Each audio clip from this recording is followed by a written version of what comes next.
Ọlọ́run Elédùmarè ọba ògóògó, ọba àjíkẹ́, ọba àjígẹ̀, ọba afẹ́nifẹ́re, ọba àjùàpè, agbénimọ́dẹ̀yìn, afúnimọ́ṣèrègún, alógunlọ́lá ní ìlẹ́yẹ, ọ̀gbàgbà tí gbára àdúgbò, abọ́gbọ̀gbọ̀ tí fi yọmọ ẹ̀ náà fè, ìbà rẹ o. Ìbà dá gbogbo àbá kókó irú ọ̀katapá bá lóṣùn, aṣọ mẹ́ẹ̀ẹ́dógún báyìí lásọ ṣọ̀fọ̀nà, ọ̀kan ní yémiyémi gbékin, ọgọgọ rúmọrúmọ, apanimáhàgún olókìkí òru, ìbà lọ́wọ́ yín àti ìdímùjẹ èèyàn. Ẹ̀yin lájẹrun òró àjẹdọ̀ èèyàn mọ́bì, àtòró òró jẹ fún ọ̀gàlàntà.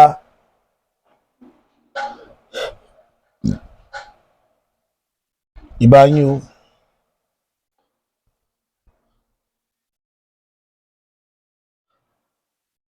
Ìbà yín o, abẹ̀yìn ni. Ẹ má jẹ́ kọ́rọ̀ lẹ Yorùbá ó di pẹ́ ntúká. Ẹ má jẹ́ kára tẹ̀yìn gbèrú. Ẹ jẹ́ ọmọ ojúṣe fún wa lórílẹ̀ ilẹ̀ Yorùbá. Láàlú ògiri kò dọwọ́ rẹ o. Ilẹ̀ ọ̀gẹ́rẹ́ ó dọwọ́ rẹ, mọ́jà ṣílẹ̀tẹ̀, mọ́jà tójú ilẹ̀ mọ́lẹ̀. Ẹ̀gún ayé mọ́jà ogún alẹ́sẹ̀. Aṣọ àwọn àgbàlagbà jámàjà bá wọn tẹ̀. Aṣọ ọ̀ka ènìyàn mọ́jà tẹ̀. Ẹni táwa ṣẹ̀tá bẹ̀ tí ò ní gbà Elédùmarè ó dọwọ́ rẹ lónìí. Mọ́jà bá rú wọn tó. Mọ́jà dá nǹkan papọ̀ pẹ̀lú rú wọn. Tó ilẹ̀ Yorùbá, ọ̀rọ̀ ńlá rèé o.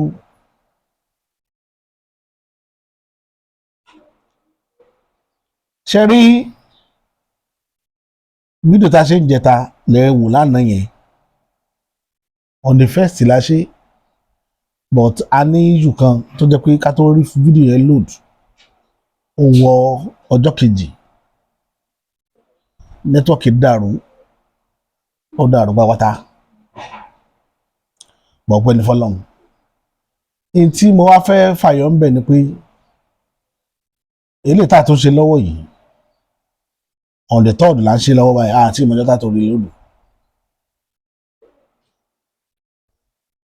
Àdúgbò tí mo wà yẹn bẹ̀ yẹn nẹ́tíwọ́ọ̀kì yẹn ó worst gan. Ara tá à ń sọ pẹ̀lú ọ̀rọ̀ ìjọba orílẹ̀-èdè nìyẹn. Àwọn kankan wà tí ìjọba ò fẹ́ káwọn ọmọ ìlú kí wọ́n ní access sí nítorí àṣírí tiwọn tí wọ́n ń daṣọ bò.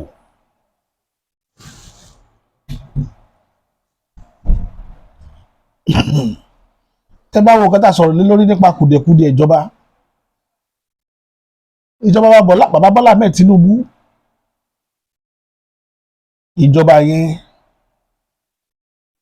bàbá ṣe kankan láìpẹ́ tó jọ mí lójú. Wọ́n ní ṣé àwọn ti torí Yorùbá gbégbàbò pé kò sẹ́nibọ̀dì táwọn campaign fún pé àwọn to run Nigeria as a Yorùbá man. Ọ̀rọ̀ yẹn nígbà tí mo gbọ́ odidi wákàtí mẹ́ta ni mo fi ń rò lọ́kàn mi pé irú ẹ̀dá wo ni bàbá yìí náà. Ẹni tí Yorùbá fẹ́ ti torí rẹ̀ para wọn nù o, tí wọ́n ti torí rẹ̀ bára wọn ṣọ̀tá. Ta ló ń pè yìí?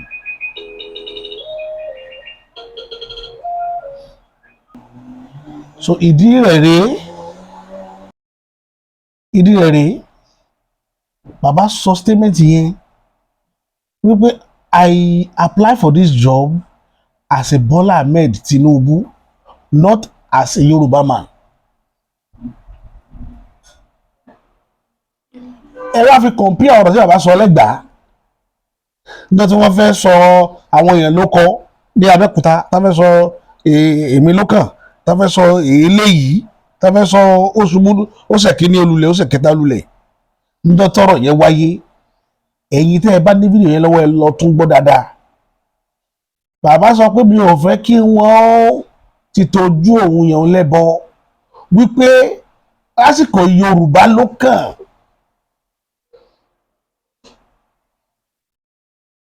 Ó ní Yorùbá tó sì kàn ní èmi ló kàn. bó ṣe sọ nìyẹn nínú Yorùbá.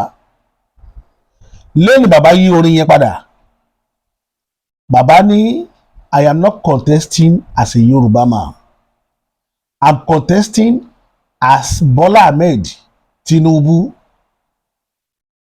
Ó tún ọ̀rọ̀ yẹn sọ, mo fẹ́ kẹ́ ẹ gbọ́.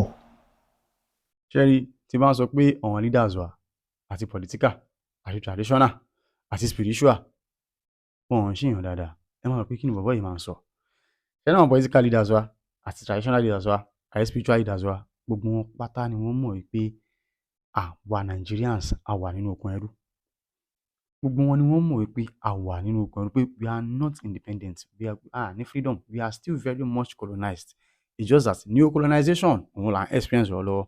Wọ́n àbí kí ni Olúṣèyí sọ, ìdí tí irú wa ṣe máa ń sọ pé rọ àwa fẹ́ kí Yorùbá kó kúrò Nàìjíríà ká lọ dá ní orílẹ̀-èdè tiwa, orúkọ tó bá dẹ̀ wù wá ká fún, but we Yorùbás we need to leave Nigeria normal tá a bá fẹ́ true freedom, tá a fẹ́ kí ìlọsíwájú dé bá wa, tá a fẹ́ kí ìdẹ̀ra kó dé bá wa, a need láti fi Nàìjíríà sílẹ̀ ká lọ dá country tiwa sílẹ̀ ká wá fún lórúkọ tó bá wù wá, ká máa ṣe èdè Yorùbá àtiwa, èdè wa yìí, èdè abínibí wa ká máa sọ lẹ́nu bí official language wa, ìmúra wa, àṣà wa ni kó jẹ́ way of life wa 100%. In fact ògùn wa, àgbo wa ni kó jẹ́ ògùn tiwa. ṣé understand? ẹ máa ní pé ìmọ̀ nǹkan tí mò ń sọ. ṣé àwọn leaders wa yìí ìkà ni wọ́n, nítorí pé kí ni ó pè wọ́n bí òyìnbó ṣe fi wọ́n sí ipò olórí ẹrú, as in ẹrú olórí ẹrú, ó pè wọ́n, torí ẹ̀ ni wọ́n ṣe gbìmọ̀ pọ̀ pẹ̀lú àwọn òyìnbó láti máa continue láti máa fi wá sínú okùn ẹrú. Kí dẹ̀ nìdí? àwọn leaders wa ò fẹ́ràn wa o, you understand? But kí n tó sọ̀rọ̀ lórí ẹ̀, mo fẹ́ kí ẹ rí fọ́nrán bàbá Bọ́lá Ahmed Tinubu, àti mọ̀ bí orúkọ ẹ̀ gangan nìyẹn, but bàbá Bọ́lá Ahmed Tinubu, mo fẹ́ kí ẹ ní fọ́nrán ẹ̀, kẹ́ ẹ gbọ́ nǹkan tó sọ ń bẹ̀. Ẹ jẹ́ ká jọ wo fọ́nrán náà, mò ń bọ̀. All God has put us together. There's no doubt that we are going to be one. Let me allude to something, the change of national anthem. Some people say, okay, so what? Is that your priority? It's my priority. I agree with the National Assembly. If they make law, I got to obey that law, or we disagree openly and close the chapter. But the question of diversity, who gave us the name Nigeria? Is it not Britain? Have we changed our name? We are Nigerians. Our passport shows that. As long as we are Nigerians and one family, we remain and protect our diversity and love one another as brothers and sisters. The question of who you are, you have no control over it. It is God Almighty that put you in that particular place and make you a member of that family. You have no control over it. When I came begging for votes, I didn't say vote for me as a Yoruba man. I say vote for me as a Bola Ahmed Tinubu. One of you accept me. And I could see the result. I'm handing on to that mandate jealously. And I'm working my heart out. And I promise you, I still work hard. Bí bàbá ṣe sọ̀rọ̀ yẹn nìyẹn, wípé I didn't say vote for me as a Yoruba man. I said vote for me as Bola Ahmed Tinubu. Kò wá tán bí yọkọlú kò wá tán bí ìyàwó sàn kan mọ́lẹ̀ ọkọ súnké. Gbogbo yín a máa sọ fún yín, a máa pálẹ̀ náà wípé ìdí tí bàbá yìí ò fi ní ṣe dáadáa fúnra Yorùbá ó wà nù rẹ̀. Àwọn èèyàn rí ẹ̀rọ àwọn olójúmọ́, àwọn akọ ajá abojú mẹ́jọ, akọ ajá abojú mẹ́rìndínlógún, àwọn ajá, àwọn abo ajá abojú mẹ́rin, àwọn náà la abo ajá abojú mẹ́jọ. Àwọn wọn bẹ̀lẹ̀ Yorùbá tí wọ́n ń rínú tí wọ́n sì ń róde. Kò jẹ́ kéèyàn tó sọ wọ́n ti mọ̀. Àwọn ọ̀mọ̀ràn tí máa ń mọ oyún inú ìgbín, wọ́n mọ̀ pé gbogbo nǹkan yìí yóò wáyé. Mo sọ kankan fún yín nígbà tí bàbá dìde fún election 2023 sáà tí wọ́n lò lọ́wọ́ yìí. A campaign arìnrìn àjò dá àwọn àyè kan, wọ́n wá pè wá jókòó, wọ́n lẹ́ni tẹ̀lé yìí ò ní ṣe dáadáa fún ìran Yorùbá. Àdúró àwòjú ara wa, àwa rẹ́rìn-ín, wọ́n lẹ́ẹ̀mọ́ ni pé kò tó ní ṣe nǹkan fún mẹ̀kúnnù. ó di méjì wọ́n nítorí pé ẹ̀ mọ̀ dáadáa wípé àwọn olówó ẹgbẹ́ wọn ni wọ́n máa ń gbé lárugẹ pé kò sí nǹkan tó kàwọn ilé pẹ̀lú mẹ̀kúnnù pé ọ̀dájú abiyamọ ni wọ́n níjọ́ náà lọ́hùn gbogbo wa la jókòó àwọn ojú ara wa èmi bí ẹnìkan mo sọ mọ́ nǹkan rí mo ní yes mo fẹ́ kó dájú mi mo fẹ́ kó ṣe tó wù òun ni màá tẹ̀lé nítorí pé mo ti ṣàdéhùn wípé ilẹ̀ Yorùbá wọ́n ni mo fẹ́ gbé lárugẹ lélẹ́yìí Yorùbá làwa ṣe tá a fi dúró tì yín lónìí wọ́n tó ti parí ẹ̀ káàkiri ilẹ̀ Yorùbá o Yorùbá ọmọ ẹni oníṣèdí bẹ̀bẹ̀rẹ̀ ká fi ìlẹ̀kẹ̀ sí di ọmọ ẹlòmíì tá a bá fi ìlẹ̀kẹ̀ sí di ọmọ wa tó máa bá mú pàṣẹ tí bá fẹ́ nínà wá ń kọ́ òun ni wọ́n fi pọ́ ọba lẹ́kìtì tí bàbá yìí ò fi dá sí òun ni wọ́n fi pọ́ ọba lóńdó tó bàbá yìí ò fi dá sí òun ni ọ̀pọ̀lọpọ̀ aburú ṣe ṣèràn Yorùbá tí bàbá yìí ó sọ̀rọ̀ ní lórí dòní dọ̀la tí wọ́n bá nígbà tí wàhálà ja Benue ẹ lọ rántí dáadáa ọ̀rọ̀ tí mo sọ yìí ẹ kì bàbá Bọ́lá bẹ́ẹ̀ Tinubu lọ Benue nígbà tó ṣẹlẹ̀ ní Plateau bí òjò débi tí wàhálà ti ṣẹlẹ̀ ó dún airport Plateau wáyé tí ò lè Èkìtì ṣebí ìjọba rẹ̀ ló ti pa ọba lẹ́kìtì wáyé tí bàbá ò lọ ṣebí ìlú rẹ̀ ni kó lọ Èkìtì kó dúró ní kó ní yes mo dé sí ìlú ilé nìyí wáyé tí ò lóńdó ló ti pa dídí ọba Yorùbá ẹ lọ fúnra yín ní brain ẹ má jẹ́ kí wọ́n tẹ ẹ̀yìn gbèrú yín ẹ má jẹ́ wọ́n jẹ́ kí ẹ ti ká àbámọ̀ bọ́nú ìjà tí ìran Yorùbá nídìí láti jà ní wákàtí ní ìjà òmìnira wọ́n tó pé ìtẹ̀yìn nídìí láti jà nù kì í ṣe tẹ̀síwájú Nàìjíríà o ẹni bá ń jà sí tẹ̀síwájú Nàìjíríà ẹ̀ ń jà fún empire Bọ́lá Tinubu ni empire àti ẹ̀ ló fẹ́ build is not Yorùbá empire o òdodo ọ̀lẹ́gbọ́n lẹ́nu mi lénìí èmi mi ò gbọ́dọ̀ rí kí n má sọ mo ti sọ tèmi lónìí tó bá wù yẹn dìímú tó bá wù yẹn má dìímú mo ti sọ ìjẹ́ Bọ́lá mẹ́ Tinubu ń jà fún nìyẹn o ìyẹn lọ bẹ́ẹ̀ yẹn ọkàn fẹ́ káàrin yẹn kó yé yín yékéyéké ni torí ẹ̀ ni mo ṣe ń sọ wípé tíjọba bá bọ́ lọ́wọ́ wọn ẹ má jò ká yín lára jù ẹ má ti torí rẹ bá nǹkan jẹ́ ẹ gbà pé ẹ fẹ́ wọnú ìyà kejì lọ ní ìyà kẹ́ni ọwọ́ rẹ̀ ló wà bí bàbá Bọ́lá bẹ́ẹ̀ Tinubu wọlé lẹ́lẹ́kejì ìyẹn ò ní kó má fi ìyà jẹ Yorùbá àṣírí lẹ́gbẹ́ lẹ́nu mi lónìí kò sí ní tó kàn án o mo tó sọ lẹ́ẹ̀kan sí kò sí ní tó kàn bàbá Bọ́lá bẹ́ẹ̀ Tinubu èjókòó gbogbo ẹjẹ́ fẹ́fẹ́ mi yín lélẹ̀ lórí bàbá Tinubu nílẹ̀ Yorùbá èjókòó pẹ̀lú rẹ̀ dáadáa kó ṣàdéhùn fún yín nítorí pé kò ní í ṣe tètè yín láíláí gbogbo ẹ̀rọ ló sponsor Yorùbá Nation àsọjẹ ni o iye tí ìráyé wá dìfẹ́ǹdì àárín yẹn ni àsọjẹ ẹni tó rò àròbájọ ni kò tiẹ̀ tú rárá yìí sọ ló sponsor Yorùbá Nation nítorí àwọn Buhari àròbájọ lásán nìyẹn mò ń bọ̀ lórí ẹ̀ lọ́jọ́ kan kí ni mo fẹ́ fàyọ ṣe rí ọ̀rọ̀ náà tá à ń pariwo pé náà ò dáa iná Nàìjíríà kò gbádùn kò nítumọ̀ màá jẹ́ kí ẹ gbọ́ àlàyé kan nípa ọ̀rọ̀ náà orílẹ̀-èdè yìí níbi tó dé lónìí ẹ máa bá mi ká lọ.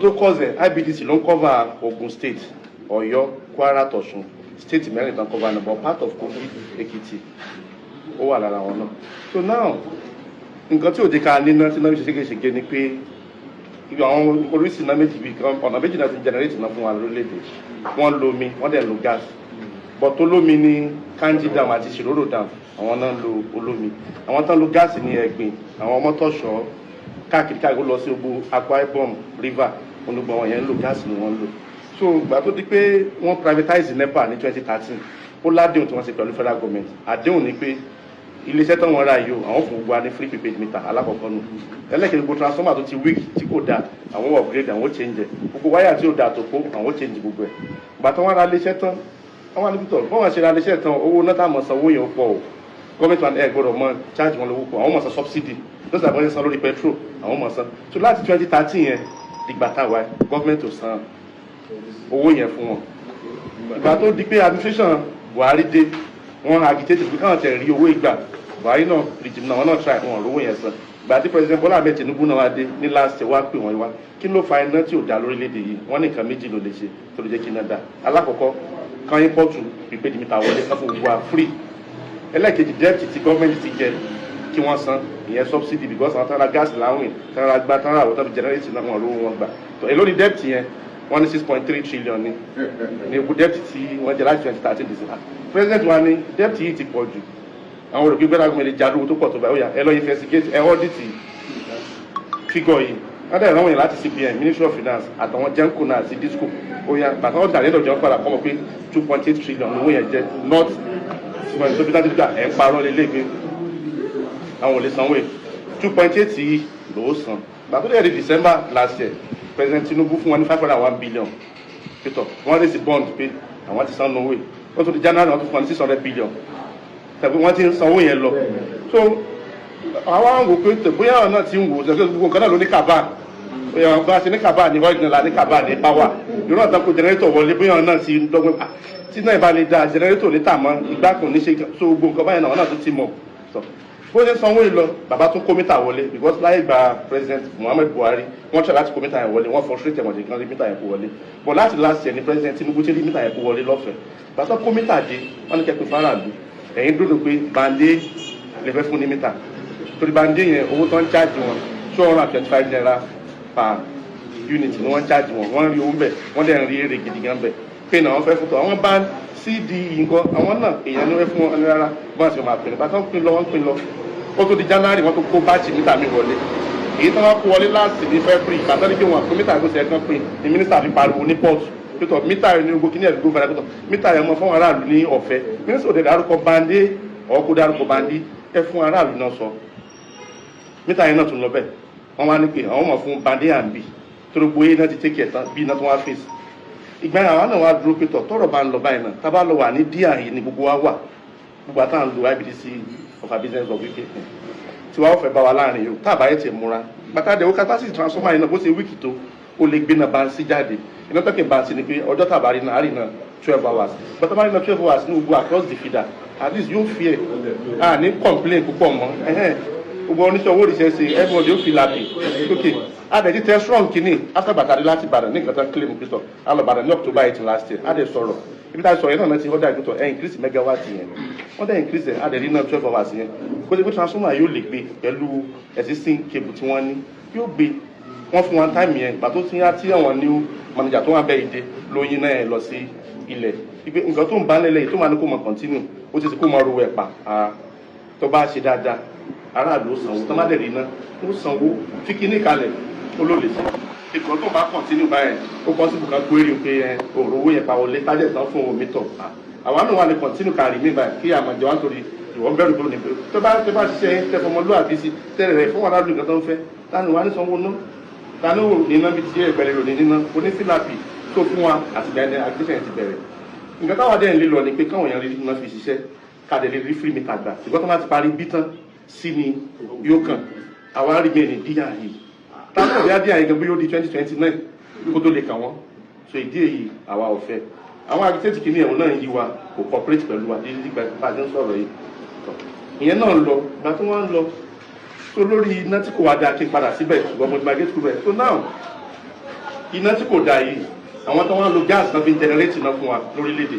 ìgbà tí president sanwó tí wọ́n jẹun san lára rẹ̀ kí ló yẹ kán ṣe síbẹ̀ kán ṣètò gbọ́n tán gbàmí gáàsì gbàgbàrà àwọn lọ́wọ́ wọn kán lè mọ fi gáàsì generate iná so nísìnyí dédé nǹkan tí Siroro àti Kanji tó ń generate kọkò létò gbọ́ àlò lórílẹ̀‐èdè wọn náà wá ń ṣíà fún gbogbo wa àtàwọn fuel gas station tán rówó ra díẹ̀díẹ̀ torí tẹ́lẹ̀ gáàsì yẹn mọ́ ra láwọn yìí tamara láwìn ó fi generate náà tamara tà tán owó lọ sanwó so gọ́ọ̀mẹ̀ntì tó máa ń sign in between them náà sọpẹ́tọ̀ àwọn náà lè jẹ́ ọgbà tó ti san gbèsè yẹn lọ àwọn sọ subsidy lórí iná wọn so kẹtẹ bá ti rà náà ní kí ẹ máa ta so wọ́n tó ní generating plant náà yẹ kí wọ́n náà lè ro láti ra gas tó lè generate náà fún aráàlú àbí kí ló dá gas plant yẹn kalẹ̀ fún láti generate náà náà ni so ìyẹn náà wọ́n fà gọ́ọ̀mẹ̀ntì tó dá sí wọn láìpẹ́ láì jìnnà ìyẹn náà ń lọ lọ́wọ́.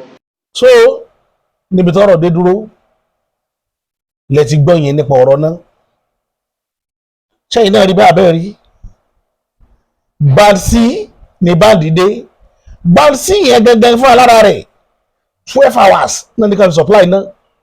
Mo fẹ́ lè sọ pé láti ìjẹta àti ìlò iná 20 minutes láti ìjẹta àti ìjẹta Friday tí wọ́n ti ṣe workers day tó ní kálukú ti wà nílé rẹ̀ àìlò iná 20 minutes ní Bansi ìyẹn ní IBDC. Mo wá fẹ́ sọ kankan fún yín lónìí, wọ́n ní IBDC òun ni iná tí Ọ̀ṣun, Ògùn, Ìbàdàn state mẹ́rin náà pé là ń lò ní area Ọ̀ṣun state. Àwọn èèyàn ti protest ẹ̀mí wọn, ó ti sú wọn lórí ọ̀rọ̀ IBDC.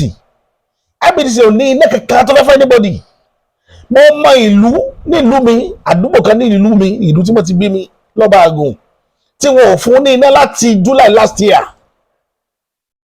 July ni àbí léyà last year?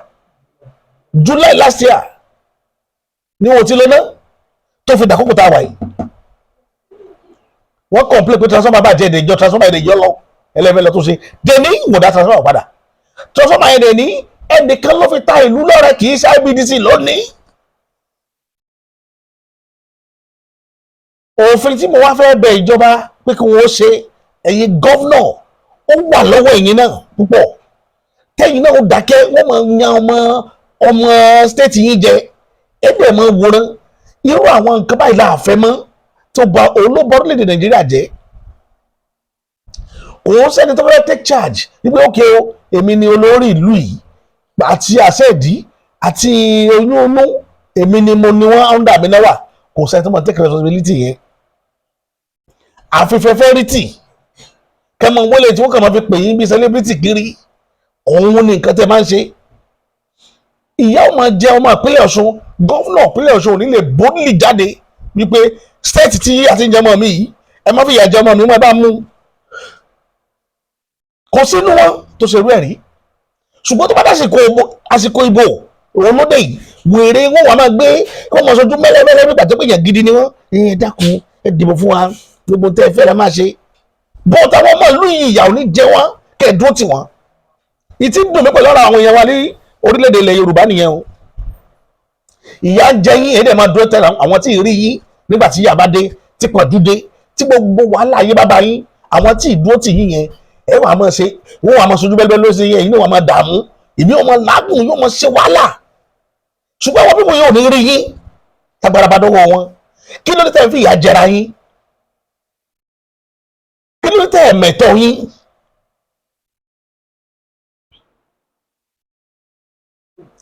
Gómìnà ẹ mọ̀ pé IBDC pé wọn ò ṣe dáadáa, kí ni ìjọba ń wò tí wọn ò gba sàtífíkẹ́ẹ̀tì tẹ́ fún wọn, kẹ́ gbà lọ́wọ́ wọn, kẹ́ gbéṣẹ́ yẹn fẹ́ lómi. Ẹ mọ̀ sí pé kàbá, àwọn òun kàbá ṣé bàbá ara wa yìí náà ni? Ṣé kàbá ju pẹ́sidẹ̀ntì tá a dìbò fún lọ ní? Nísìnyí mo fẹ́ mọ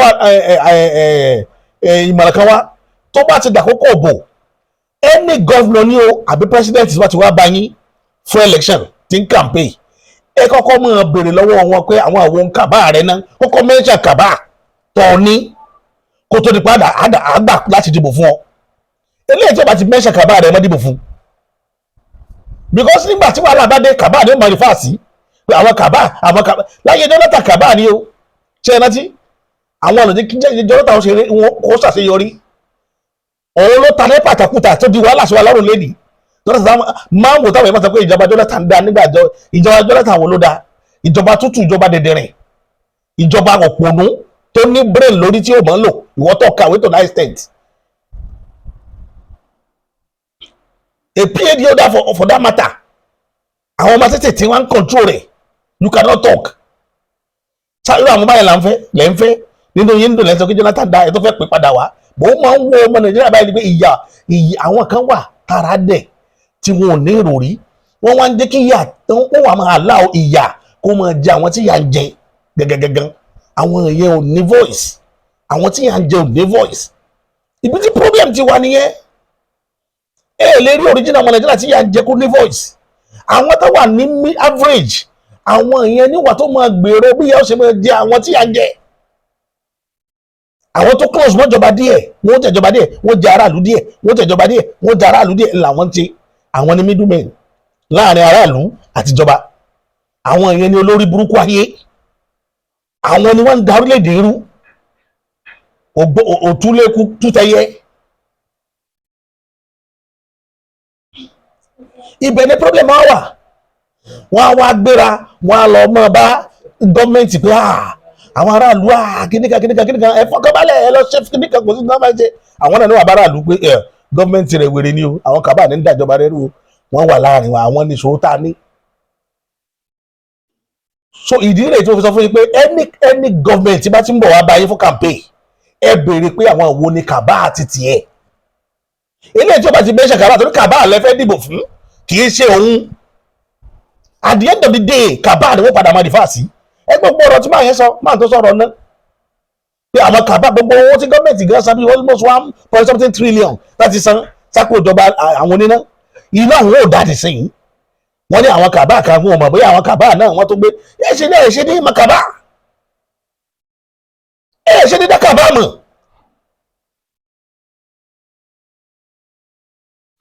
Báwo lẹ ṣe ní dákàbá mọ̀? Ìdí ìsàfẹ́ ní dìmáàndì nìyẹn.